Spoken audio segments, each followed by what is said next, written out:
Hello ladies, Diana Spicer here for Resilient Women, and today I wanted to just address first off, women who are chronically ill and deal with desperate situations that are domestic. So many people do not understand why a woman in a domestic situation would not leave that situation. And it is staggering to understand the numbers of people, especially women, who are in devastating situations that are domestic and they've been in it for a while. Maybe they even were conditioned that way growing up and saw things in their own home and just the stress of that. And so why would a woman not leave her domestic situation? Well, if she deals with chronic illness and struggles with that, it is just so emotionally tearing to go through that if you have normal health. So women that don't have the health and the strength, it is almost more than they can handle to step out and away from the situation. For example, when I was in my teens, I really struggled with my health, and I would feel wiped out by 10:30, 11 o'clock in the morning after I got done doing my chores on the farm. And I absolutely loved what I did, but I was wiped out after that. And I did find some things that helped from between my teen years and the time I got married, which was a good support. But once getting married and things were not going well, and it's heart-wrenching when a woman, has all these hopes and dreams and then gets in a married relationship and things aren't what they seemed to be before. Or in our case, we were kind of set up from religious beliefs that actually hurt us rather than helped. And so we were kind of sabotaged in that way, and it took a long time to untangle that. But it took all the strength that I had just to have children and take care of those children and the house and all of that. So to even really consider everything that it would take and all the emotional energy, mental energy, physical energy it would take to stand up for myself and my kids was a lot. And eventually I did. And the day that I left, I almost ended up in the ER again with another type of heart attack. Heart attack symptoms. I had ended up in the hospital 2 years before that with a severe heart attacks symptoms. And after that, just was hanging on by a thread. And we were at the time also in a apartment that had mold in it. And it was pretty awful between that and just the stress that was going on in our relationship that I thought I was supposed to just stuff down and keep to myself. So yes, for people with chronic illness, it's harder for them to stand up for themselves, because a lot of times in domestic situations they receive a lot of pushback and resistance from they're trying to speak up for themselves or point out that they just need help with the children, or this or that, and just are not being heard. and just very much neglected. I never went through any physical violence, but there's a lot of emotional and mental, psychological trauma because of neglect and just not being heard and receiving the support that I needed, and especially dealing with chronic illness. And like, it can take people a long time to understand people with chronic illness, because a lot of times we can look perfectly normal and healthy on the outside and have really good days, but then we can be just totally hit with a bad day, and it's not consistent, so then people tend to be skeptical. So which is really hard for a person that deals with chronic illness. Just not being believed, and it is hard. But what I wanted to really address today is for those women that are currently dealing with chronic illness and you are in a desperate situation that may be domestic. I want to encourage you to just be careful with how you tell people. One thing that I learned going through my situation was that though people tried to be caring, and of course they could see that there's issues and stuff, and they wanted to, tell me, they didn't know how I was dealing with it, and all this, and I try and, think positive or give the benefit of the doubt for my husband and our situation. And but then later, when I finally had taken so much, I had played the denial card for too long, and was too strong to where it was crippling. That when I finally got to the point where I could not take anymore and could hardly walk, and just having more and more, pains in my chest and health issues, just from the emotional turmoil. And so these same people that wanted to look out from the outside and tell me they didn't know how I was doing it, or this or that. Well, when I actually opened up about the issues and said what was happening, they didn't want to then believe it. So it can be very devastating when the very friends that you believe have your back then turn around and become your worst enemy. And it hurts to feel that betrayal. It's a deep, deep hurt. One thing that I had learned along my own journey was that when we tend to tell people something, they are going to evaluate what is said based on their own personal experience. So if your husband is just this,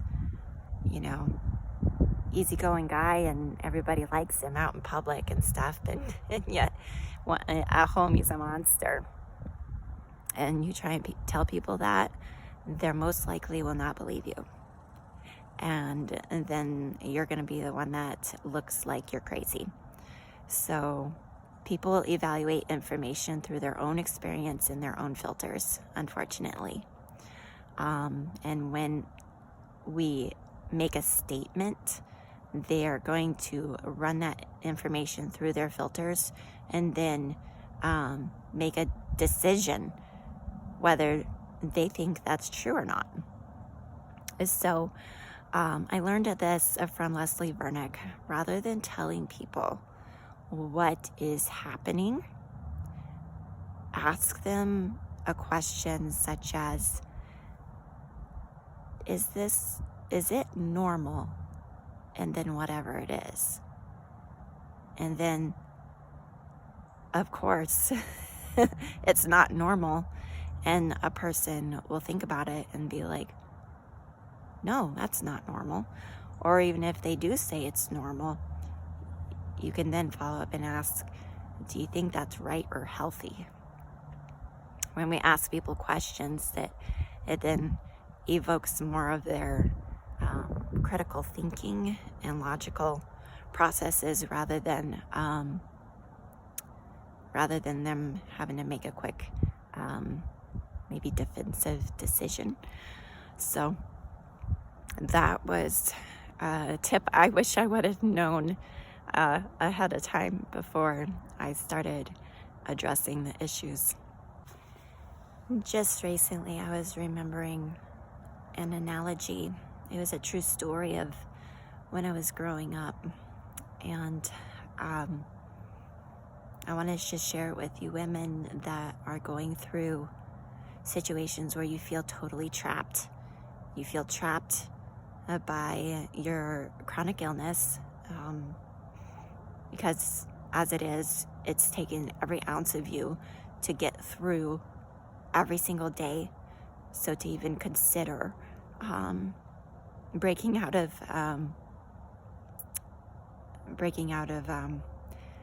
for me, it was denial. Denial was my best friend, trying to stay positive, and but it ended up becoming a boomerang and with devastating consequences. So a couple weeks ago, I was remembering when I was a little girl, I had a horse. A horse I claimed as mine. And anyway, the neighbor's dogs, she was just this beautiful horse. And the neighbor's dogs had come up to our property and ran the horses around. And my horse ended up getting her leg wound up and caught in the barbed wire fence because the dogs had run her into the barbed wire fence. And this horse, rather than kicking and thrashing and getting all freaked out and totally scared, and trying to get out of that fence and doing more damage to herself, she just stood there. She stood there and stayed calm. And I remember my mom just mentioning, that is such a smart horse. Most horses would not do that. Most horses would freak out and totally ruin their leg. And I just remember that memory, just recently, and it just spoke to me so much of that is exactly what we have to be when we are going through desperate situations and we feel like we're trapped and there's no way to turn. We have to just stand still, stand strong, and be calm while we're going through the situation until we can receive help. And my horse, she had to stand for hours. And finally, my dad was able to get home. And she was a wild horse, not really worked with. But she was smart enough to know that when my dad came, that he was going to help her get out of that fence. And she let him. She stayed calm and she let him untangle her leg. And then afterwards, she just lay down a lot in order to recover her strength. I'm sure her leg was numb, and she limped for a while.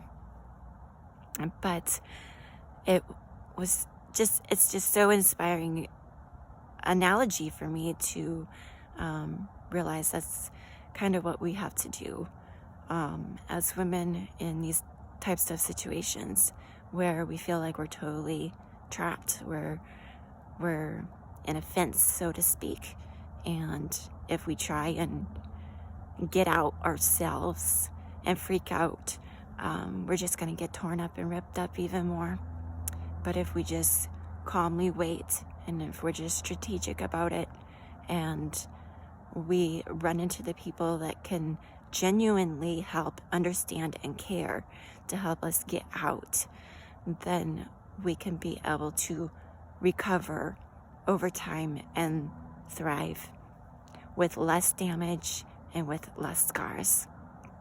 So that is my encouragement for you ladies. It can be a very scary thing to address and think about, but it's definitely something we have to be strategic about. Just currently, yeah, my husband and I went through hell and back. But yeah, it's a long story and a story for another time, but our marriage is now better than it's ever been. Our relationship is better than when we were even dating. So I am thankful for that. And I am looking forward to sharing a lot of tips and tools with you ladies to hopefully be able to navigate your own difficult situations. I'm sure some of you will have to leave, but there may be some of you that will be able to recover your marriage or your relationship, your health, and be able to have the stability financially to be able to make it.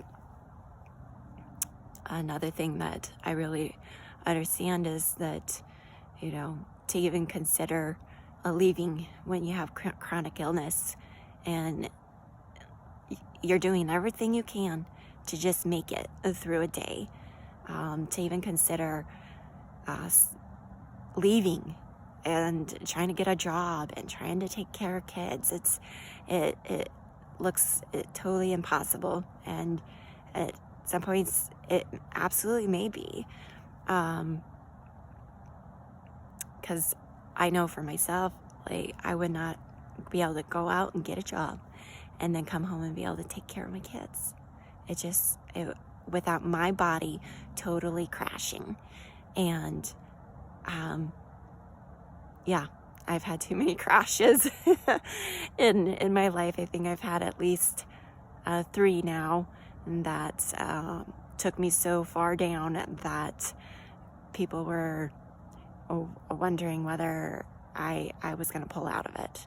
That's just how serious it was. And so I know there's a lot of women that are in that type of situation, young women, and I just turned 32, so to have life and death situations like 3 times in your young life, it's just crazy. So and a lot of people don't understand because they don't really know what's going on, and they don't really see all the time, and it's not like a consistent issue. So, but anyway, I just wanted to share that story with you ladies, and hang in there. And well, yeah, I'm excited to share what I've learned along the way and be able to put out there some tools and things that you all can work with to be able to strategically raise yourselves up to a position where you would be able to safely stand up for yourselves. So anyway, I'm gonna go for now, and I'll see you on the next video. Take care.